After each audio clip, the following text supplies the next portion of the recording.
mas eu creio na justiça de Deus.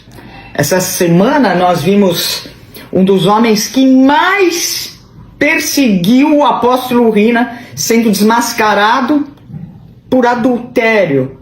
O pecado que ele tinha, que ele acometia, ele resolveu de forma obcecada jogar isso no colo do apóstolo Rina. Isso não é motivo de alegria, obviamente, pela família dele, mas só mostra a frustração dos planos de Satanás.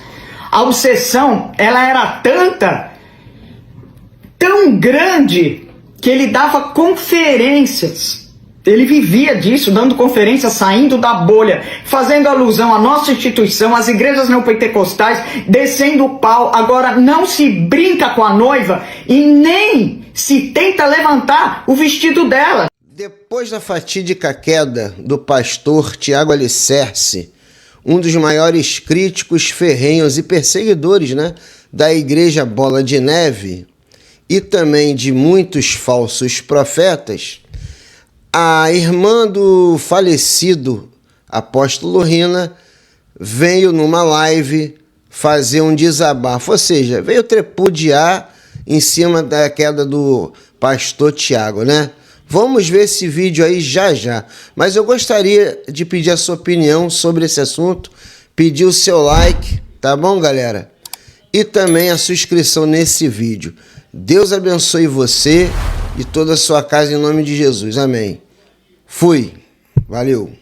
No noticiário recentemente, houve uma decisão judicial de caráter inicial e provisório contra a nossa Igreja Bola de Neve, movida por parte da Denise Seixas. Nossos advogados estão recorrendo e, para a tranquilidade de todos vocês, é importante que haja esclarecimentos. Eu estarei sempre aqui agora para passar para vocês novas informações.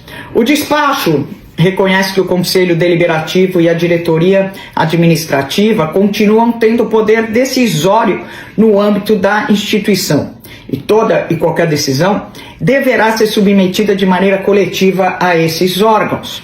Para a Igreja Bola de Neve, para nós, o que está acontecendo? Continua válida a renúncia assinada pela Denise Seixas em 27 de agosto. Tratou-se de um ato jurídico perfeito que não pode ser considerado inválido, uma vez que a própria Denise o reconheceu como legítimo ao receber as importâncias financeiras devidas e previstas pelo acordo firmado na ocasião. Além da renúncia com a qual ela concordou, esse acordo prevê pagamentos mensais que já ultrapassaram 330 mil. Nós temos todos os comprovantes, então não adianta ficar, eu acredito, eu não acredito. Nós temos os comprovantes de depósitos e despesas resultantes do acordo.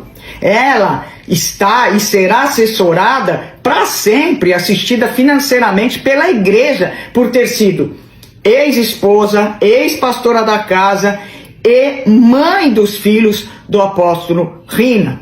Durante todo esse tempo, por que eu não falei nada? Por que eu me calei? Pelo luto que a gente está vivendo. Mas eu creio na justiça de Deus. Essa semana nós vimos um dos homens que mais perseguiu o apóstolo Rina sendo desmascarado por adultério.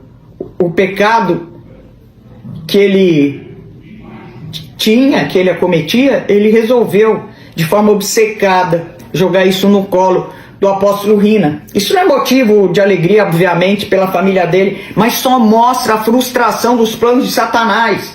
A obsessão, ela era tão grande, que ele dava conferências. Ele vivia disso, dando conferências, saindo da bolha, fazendo alusão à nossa instituição, às igrejas neopentecostais, descendo o pau. Agora não se brinca com a noiva e nem se tenta levantar o vestido dela.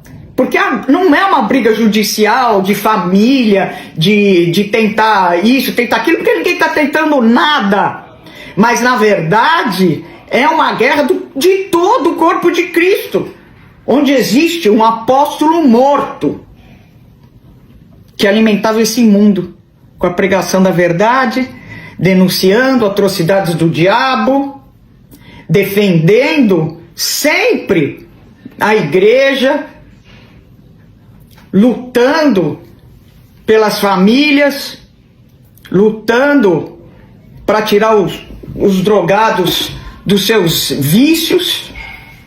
Hoje, há milhares de pessoas que estão sem igreja, porque pseudo-pastores estão denegrindo a imagem da noiva, dizendo que nenhuma igreja presta, e dando a cartilha pronta, perfeita, como é que deve ser uma igreja. Com isso o povo pega o culto só pela internet.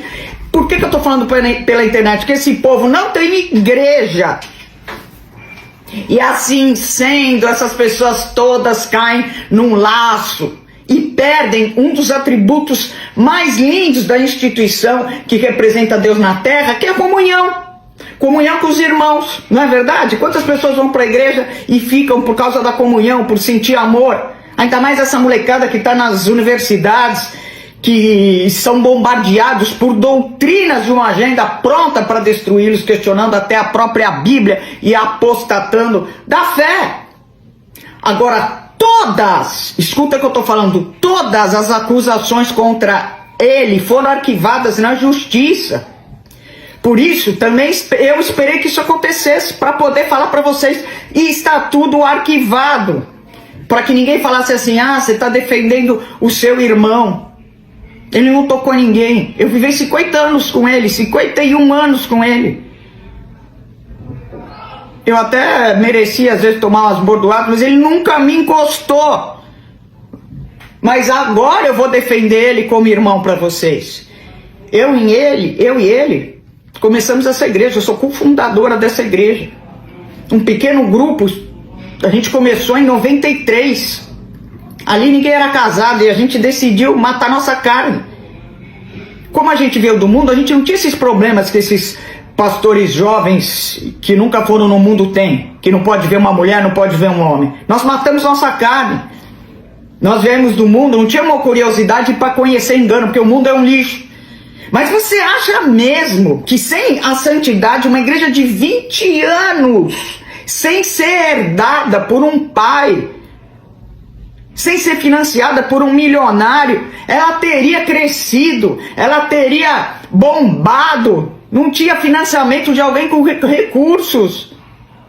E não era um povo manipulado, um povo desletrado, não.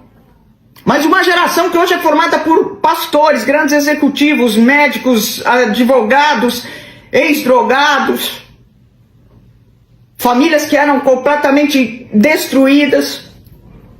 No final da vida agora, o apóstolo Rina morou 7 meses na minha casa, antes da sua morte. Então eu sei mais do que ninguém qual que era a vontade dele. Eu vou seguir o legado dessa igreja, que foi construída com lágrimas, sangue e suor. E eu vou falar para você o que ele queria, o que a gente conversasse. Que o conselho continuasse do jeito que está. Ele não queria mudar nada. Portanto, eu aprovo essa diretoria, eu aprovo a vontade do apóstolo Rina, o pastor Santos como presidente, o pastor Giba como vice-presidente, porque a igreja é na extensão da minha casa, da casa de ninguém, não é uma empresa, não é um circo, é a única instituição na face da terra que representa o Senhor Jesus. Então juntos somos mais fortes, que tenhamos o mesmo jeito de pensar. Eu não vim aqui para te falar o que eu acho, eu não vim aqui para te falar o que pode ser, eu estou trazendo uma notícia informativa, e hoje em dia é difícil isso, porque você só recebe informações manipulativas. Então creia no que o apóstolo Paulo falou em Filipenses 2:2, completem a minha alegria, tendo o mesmo modo de pensar, o mesmo amor, um só espírito e uma só atitude. E preste atenção que eu vou falar para vocês, com Deus não se brinca, as portas do inferno não vão prevalecer contra a igreja. A gente não está sozinho nisso. O corpo de Cristo, os líderes espirituais dessa nação estão conosco, os amigos do Rina, e essa guerra não é de família. Mataram um profeta e a imagem dele não vai ficar suja. Todas as acusações caíram por terra judicialmente. Nada aconteceu.